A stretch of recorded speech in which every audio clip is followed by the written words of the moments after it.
Hey everyone, and welcome back to another World of Warcraft video. This time I'm going to be talking about Windwalker Monks. Now, the Windwalker Monk is a class that I had previously tried a little bit, actually only up to level 35 or 36, but over the last week I decided I'm going to level this guy up, get it up to 90, and well, I've done that. I've got it fully time asyled, geared, and I've been running through LFRs and that kind of thing, and it's really about time that I give the class, or at least relay to you my thoughts on the class. And I've got to say, they are, so far, at least for Windwalker, extremely positive. It's one of those classes that actually plays, it plays in a way that actually just makes sense with the class. You feel like you're a monk when you're playing the monk class, which is really nice. Just the mechanics of it, the speed of the class, and the fact that, yes, it is quite fast, but it's also very calculating. I just think that works out very well. There seems to be a little bit of a misconception that it's a very easy class to play. I don't think so, actually. There's a lot of depth, there's a lot of very precise timings, and I can definitely see that there is an opportunity for a highly skilled player to do extremely well with Windwalker Monk. In fact, I remember, I think it was patch 5.3, it was maybe 5.3 or 5.4, in which the simulated numbers for Windwalker were just by, far and away the highest. And people were saying, Blizzard, what the hell, this is crazy. And Blizzard said, yeah, it's okay, no one's actually going to play the class to that level. And lo and behold, it would seem they were right. It's odd, Windwalker monks don't really have great raid representation, yet I just think they're really fun to play. And honestly, item level for item level, I'm performing better in my Windwalker monk than I am in my Retribution Paladin, and they're both actually specs and classes that I really am enjoying at the minute. So that was interesting. Now, what do I like about the spec itself?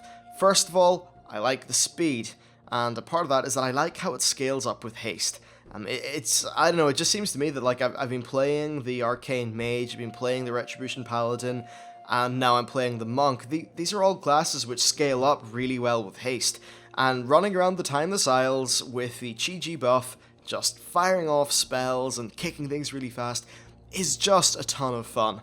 And there's just this really nice snappy feel to the whole spec, and I think it really is quite well designed in that regard. In terms of its actual mechanics, you do have quite a few things to keep in mind. I guess you've got your main energy spending slash chi generating ability, which is Jab. That's fine, it's not particularly special, but at least it's got a nice little animation. Then Blackout Kick is, I guess it's technically your main chi spender, but of course you want to do Rising Sun Kick on cooldown. And then with Tiger, what I really think is interesting is with, is it the one where you punch really fast? I can't believe I'm forgetting the spell name. But because that's a cast time that's a few seconds, you have to use it so that it will not intersect with the cooldown of any of your other useful abilities, so that you will not cap energy during that, and there's just a very specific timing there, and the way that it works with the number of chi that you will have available is actually really interesting. I think that's pretty damn cool. And then also the way that you have to time it with your main DPS cooldown, which is, I think, Energizing Brew, which gives you more energy back. So the interplay between all these abilities is actually extremely satisfying to me. I think it's snappy, and it's just a lot of fun. You always feel like you're just watching, you're looking at your numbers, you're seeing what's going on, and that's really nice. Though I do think that it requires a little bit of a UI. Now you can see on the screen there that I've actually got Tell Me When set up for it, so that will show me all of my various cooldowns and that kind of thing for my different abilities, because, well, obviously when Tiger, I should probably explain this as well, every time you generate or you spend 4 chi, so basically whenever you spend 4 combo points, you get a stack of a thing called Tiger Eye Brew, and whenever you get 10 of those, you use an ability to drink those stacks of brew, and that gives you a bit of a buff. But you regen your Tiger Eye Brew stacks really quickly, so you always need to monitor that, and you've got this other ability called Tiger Palm, which gives you a buff for 20 seconds after you use it, so you always have to make sure that that's kept up. You really do have a lot of things to constantly juggle up in the air, but in a way that's really fast, as I said earlier.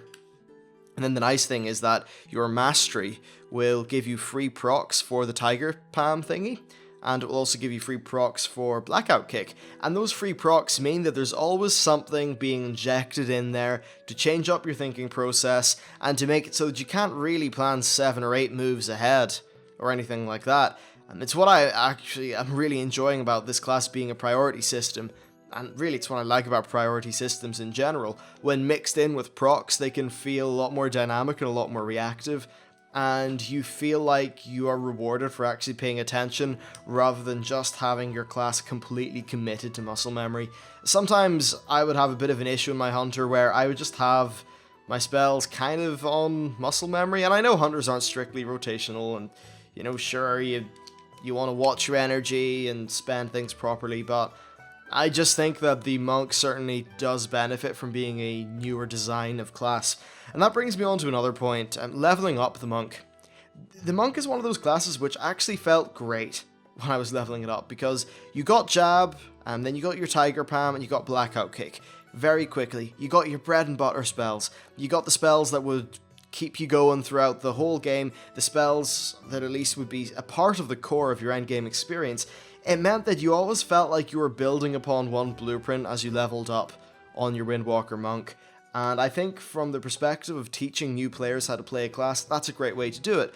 Sure, it does change a little bit as you level up, you get some new abilities and things like that, but at its core, if you've leveled one of those classes up to 60 and then you boost up to 90, you're going to have a rough idea of how things play out. Though of course you'll have to research the one or two more mechanics that are added. Still though, I think that really is nice.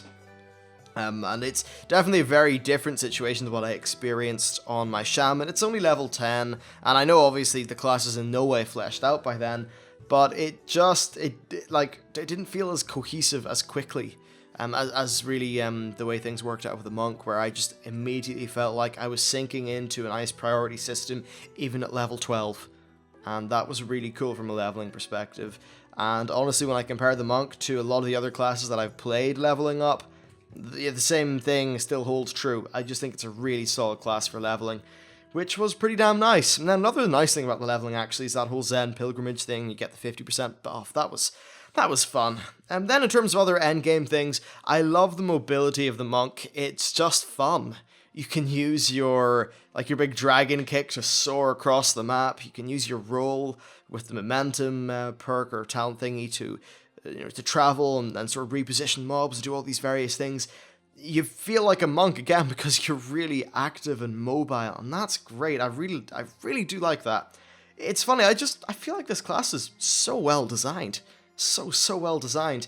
And I'm a little bit concerned about some of the Warlords changes. I don't really have them on hand specific, but from what I hear in Warlords, they're going to be slowing the class down a little bit, because apparently a lot of people have just been spamming 3 or 4 or 5 abilities, not really doing things right, and basically making a dingus of themselves, whereas the actual hardcore, heroic raider Windweaver monk or Windwalker monks are just thinking to themselves that, wow, they're really changing up our class in a way that is perhaps not that much fun. And I think that slowing down the Windwalker monk is kind of against the core ideal of the class. If you sign up to play a monk, then surely you're going to expect to play something that's extremely fast with nice snappy decision making and that kind of thing. Anyway, yeah, I'll have to read up more about the changes, and I do plan on the future in just revisiting those changes videos. I've already done one for the Hunter, the Warrior, and the Paladin, but now that I'm playing more classes, I'm going to revisit those changes videos, and I'm going to give you my thoughts based on some new classes and various things like that, which should be a lot of fun.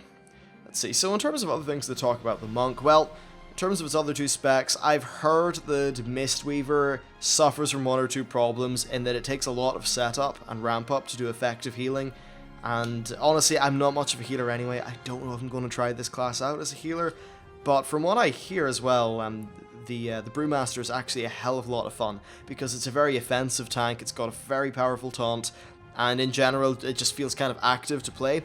And also it was designed in the sort of the age of active mitigation, meaning that it's just more of an involved system. Okay, so one other thing to talk about for the Windwalker, is the little healing talents and things and abilities that you get.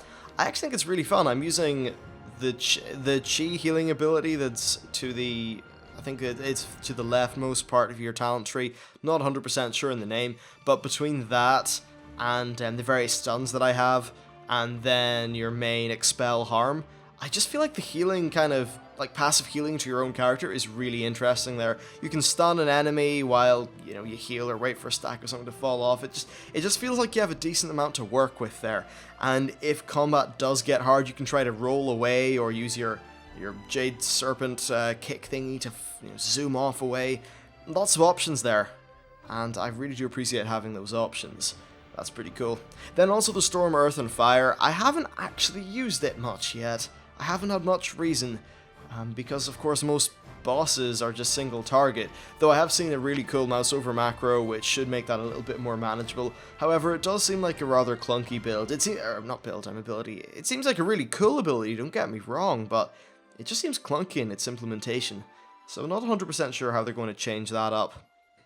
Still though, my overall thought is that the Windwalker Monk feels great, it feels like a monk, it's fast, it's fun, it's reactive, and there's a good bit of thought and decision making behind it, and that's just what gives the class the depth and weight that I think I was looking for. I'm having a great time, I can't wait to play the character more.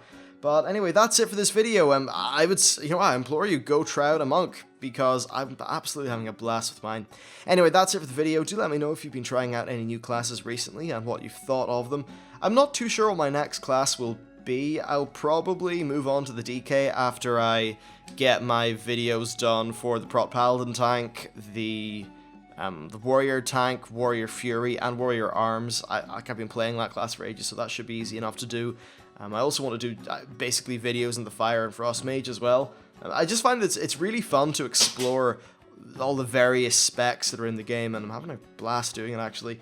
It's certainly keeping me busy during this lull anyway. Oh well, so that's been a very extended outro, and yeah, let's just kill it here. Thank you very much for watching, and I will see you next time.